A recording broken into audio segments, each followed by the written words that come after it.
Family fun just got an upgrade at Carowinds this season. Experience the excitement of a traditional Carolina County Fair, complete with 4 new classic rides for the whole family to enjoy. Dance through the air on the Do-Si-Do, go around and around on the Rock and Roller, take in the view from the Zephyr, and challenge the Electro Spin. And after that, enjoy classic County Fair food that'll thrill your taste buds.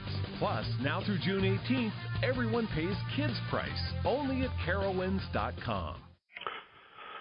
Blog Talk Radio.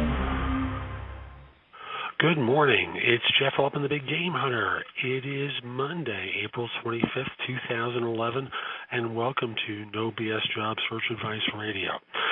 Monday mornings at 9 o'clock, I like to talk about things that relate to job hunting and give you very straightforward, no BS advice designed to help you find work more quickly.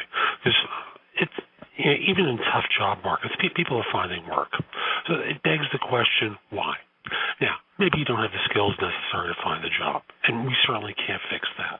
But more often than not, it has nothing to do with skills. It has everything to do with how you present yourself, how you package yourself, how you relay information to job hunters ineffectively that's causing your search to last that much longer. And that's where I come in. I've been doing recruiting now since 1972. Gasp. I've helped hundreds of thousands of people in my career with coaching and helping them concretely find work, and I've evaluated and assessed tons of people over the years, and I listen to my clients and what they tell me about job hunting and the mistakes that people make. So I want to give you some advice and some coaching. And even if you don't believe me, let's use some stuff from the popular culture these days. If you watch any sort of reality TV, or you happen to check out TV listings, there are a couple of shows on that are really about job hunting in one form or another. The one I'm going to point to today is America's Next Great Restaurant, a show that features a number of restaurateurs, a guy who started Chipotle Grill, Bobby Flay, chef and restaurateur, and 2 others who are trying to select an idea and an individual to back in a restaurant. Now, I was watching the show last night, and they're down to their final 4 contestants for this show. And in doing so, they're trying to evaluate their performance on the show, in the restaurant, in the kitchen, hiring people, a whole host of criteria for making their final selection. And so you have a Mediterranean restaurant, a soul food restaurant, an Indian restaurant, and a meatball restaurant, each with different personalities backing the idea. And all of them in one form or another have had problems along the way. The meatball guy has generally made bad meals, but they have a good idea. The Indian food guy has generally turned in a great performance, but when all is said and done, they're not sure that Indian food's going to make it in America, and he's made some safe choices along the way. The soul food guy, I think, will wind up being the winner, but we'll find out in another week when they make their final decision. And lastly, the Mediterranean restaurateur is a woman who comes out of Wall Street, has changed her idea around a couple of different times. But when all is said and done, she was fired last night because they ultimately came to the realization that she's the biggest problem in her restaurant. It's not the food, but it's really her being the problem. So let's kind of look at the reasons for the firing and kind of apply it to job hunting. And one of the things that they took note of was the absence of passion for her idea. When firms hire individuals, when these 4 individuals want to back someone in a restaurant, they want to see someone with some enthusiasm for their idea. Yes, they're going to make corrections along the way. Yes, they're going to tweak the idea and offer suggestions, but they want someone with some fire in their belly and some passion for what they do. Another thing that they look for is organization. How well organized is this person? Running a restaurant, being an employee of an organization is something that involves organizing your function. And in an interview, you have an opportunity to talk with a potential hire and demonstrate your fire and demonstrate your passion and talk with them about times where you've organized certain functions and held certain responsibilities, the lessons that you learned, the advice that you took, the advice that you didn't take, what worked and what didn't, and do it in a way and package the idea in a way that the interviewer can get it or not. In last night's show, it was very clear that this woman just was holding back time and time again and just didn't reach out. And, one of the things that the task that they gave her to do was to hire 2 people to work in a restaurant as they were serving in Las Vegas. And when asked about what the idea of the restaurant was, these folks couldn't answer it. They could serve meals, but they couldn't really speak to the concept because she didn't take the time to prepare them. And that's something you have to think of. How are you going to present yourself at the time of your interview? Are you prepared for it? That's the third factor. How well prepared are you to put on your performance at the interview? And in her particular case, the preparation was mediocre to say the least. The food was okay, not great, and when all was said and done, these 3 factors became the basis for her being fired. Some of these things showed up in another show just after that called The Celebrity Apprentice, where Donald Trump fires someone on a losing team. When given an assignment, they're perceived to be the weak performer. So these sorts of themes show up time and time again in job hunting. Now, there's ways to correct this, and that leads to the second part of this call. And what do you do on your interview to surface some of these issues before you're rejected? And that really stems to how you manage your interview. Now, I'm a believer that at the beginning of the interview, you ask about the role and responsibilities of the job, and you don't wait for that time later on to ask. So you ask a question about the job at the beginning.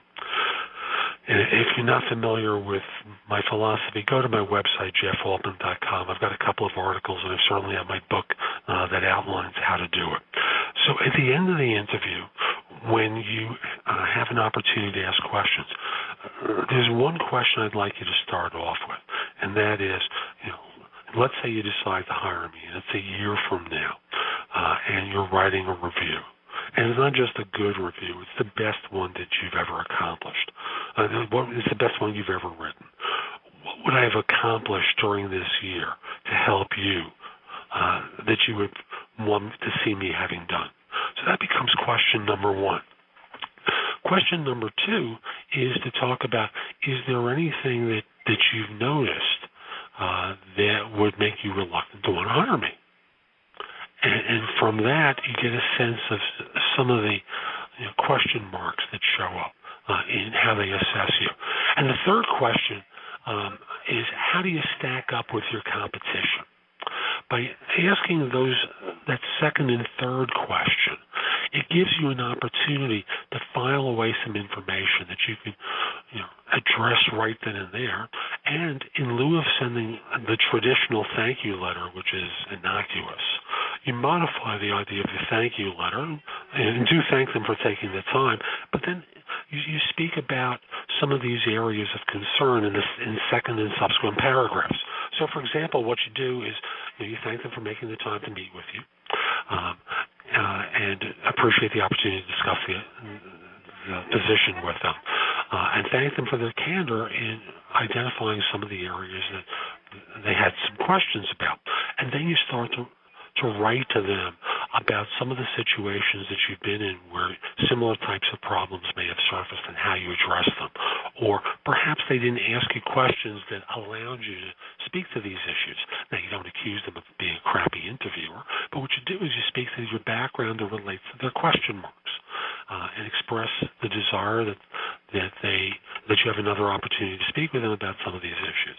So it comes the time of a second interview. You know some of the areas of question, the questioning that they'll have for you, and thus you can be prepared again. Now, does this work every time? No.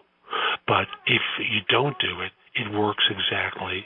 You're exactly in the same position. So my philosophy is you try things, you experiment, you do different sorts of things to try and change their thinking.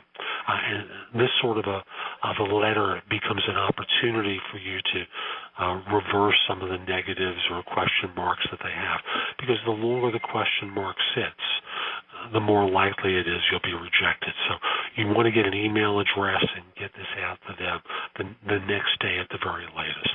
So those are my observations for this week, and I'm going to talk with you about some of the jobs I'm recruiting for. And let me just start off with one that I have with a client. It's actually 8 positions with a U.S. headquartered global consulting firm where they're looking for someone with at least 7 years of background with Oracle security products like OAM or OIM or OID or OVD or OIF who can architect solutions for different clients. This is a role that's going to involve 80% travel, domestic U.S. It should pay to from about $120,000 to $150,000 per year plus bonus. I have a developer's role in New York. We're looking for someone with strong C# development experience. Experience with Java or Python is a plus. Agile methodology background, strong knowledge of design patterns and best practices, a knowledge of derivatives products and trading life cycle, to work closely with different groups within this financial services firm. Again, going to about $150,000 on a base plus bonus.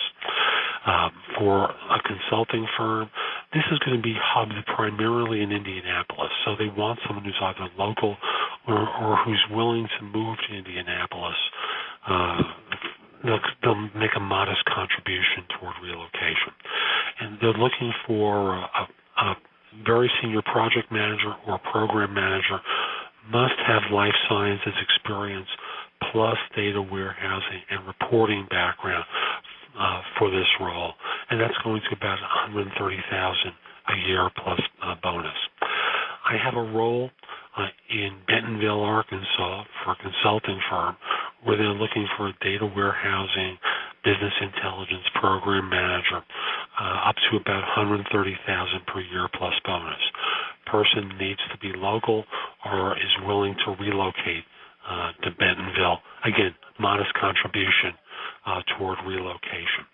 I have a number of other positions available on my website, and a number of others with this. Oh, forgot to mention one in particular, an OBIEE technical lead in San Francisco with a strong background in that technology. Needs to be local, and that's going to about $120,000 per year plus bonus. Again, they'll take someone from outside of the area who will do a modest relocation. Now, if you're qualified